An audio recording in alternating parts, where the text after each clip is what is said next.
microphone here, and it does work. Hello, everyone. It's a massive room.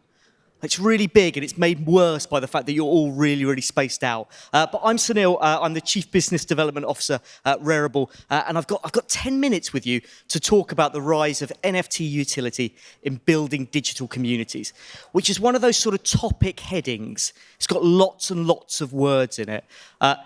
This topic, I think I could probably do a couple of hours on. They haven't given me that space to do it today. So what I'm going to do is I'm going to give you the big talking points for me, the big things that I think about when I talk about this. And the number one thing is, I think a lot of times we misunderstand the word utility. So I work for, this clicker doesn't work at all. He says, pointing it. There we go, it did work eventually. So I work for Rarible. If you haven't checked it out, go and have a look, rarible.com. And on Rarible, we have a huge array of different NFTs. So we have art, we have PFPs, we have music, we have GIFs, we have videos, we have the full spectrum, land, crypto domains, whatever you want to buy as an NFT, it's there. And all of these projects are thinking in different ways about what utility can mean for them, what utility they want to offer. And I want to start by saying, for a lot of people, the utility that you are offering is the actual NFT. And I think sometimes people forget that. Do people like it? Is the art pleasing? And that can be utility. And that should always be our first utility, right? That the audience likes it and they want to own it and they want to hold it and keep it. And hopefully they want to receive offers for it. And hopefully somebody else also wants to buy it. But the first utility, which goes back to the original advent of NFTs, should be about this is something that somebody wants to own and feels pleasure from owning. Now, the next thing that people offer when they think about utility, we have this all the time. When you buy this NFT, you get this free thing. Buy this NFT and you get a free print. Buy this NFT and you get a pair of sneakers. And this is cool, but this is not utility. That is an additional item. What's happening now is you're selling two things instead of one. You're hedging your bets. You're not actually using the technology in the way that it should be used. You're thinking much more, ooh, if they don't like the NFT, maybe they'll like the print. Or maybe if they like the print, I can sell them the NFT as well. And I would say that actually that is not utility. And when I see a lot of pictures from big companies, they say, oh, we've got utility. If you get this, you get a free sandwich in our restaurants. No, it's just a digital good that you're adding. And that digital good disappears. Because once someone has used the sandwich or received the print or got the sneakers, it's then detached from the NFT, and the NFT is not complete anymore because people look at it and they think about something else. So when you think about utility, I want you to really think about what is it that stays with the NFT. And that's where I think some of the most successful and most interesting work in utility is done. If I buy this NFT, I am joining a community. I am part of something. And we all know over the past couple of years of the pandemic, feeling like you belong, feeling like you're part of something is a basic human need. And we underplay it when we think about utility for NFTs. How does this make me feel? How does it make me feel like part of a community?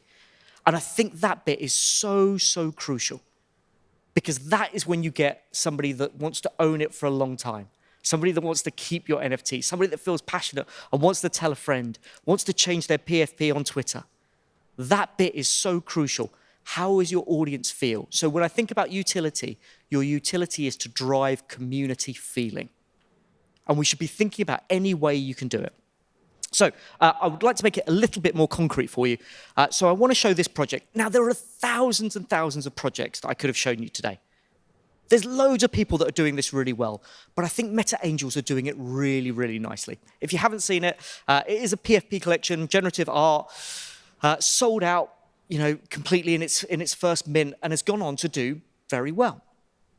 And what they have done really fantastically is they've built a wonderful community. And they talk about their NFT as an item that you own that gives you access to a greater set of people. And when they talk about access, they mean they run mentoring schemes, They run all kinds of access to the other people in there. It's the most wonderful networking tool. All people that have got similar sort of mindsets, similar sort of ambitions in life, but from wildly different places around the globe. From really sort of fascinating different points in life. Age ranges are really different. Men, women, non-binary. There's a whole range of different sort of, walks of life in one place.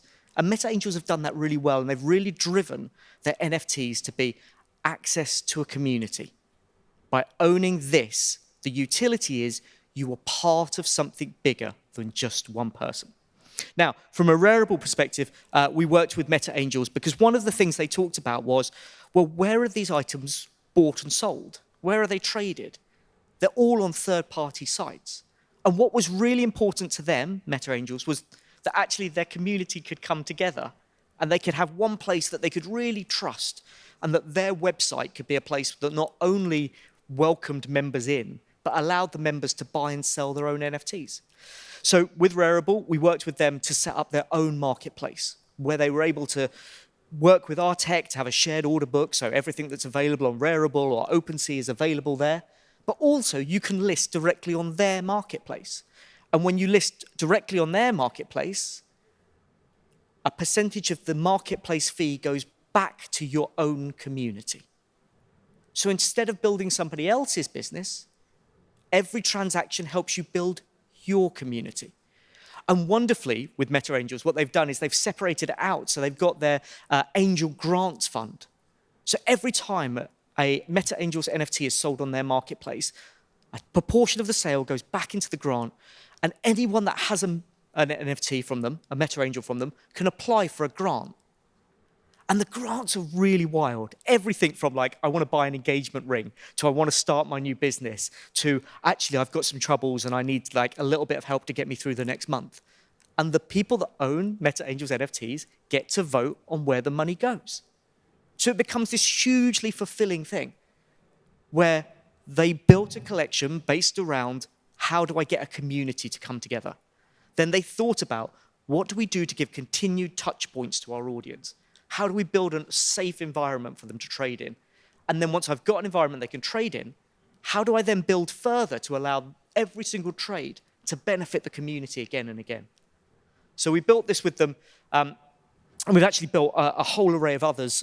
So Tiny Dinos, MFers, Robotos, V1 CryptoPunks, DGen Ape Academy all have their own community marketplaces powered by Rarible. And when we think about driving utility, and when we think about building audiences, this will be such a huge thing in the future, to have a place where every transaction of your NFT benefits your community will be huge. And if anyone is interested, you can get in touch with us. Partnerships@rarible.com. We are open to helping you guys develop your own NFT collections into your own custom marketplaces. Thank you very much for your time.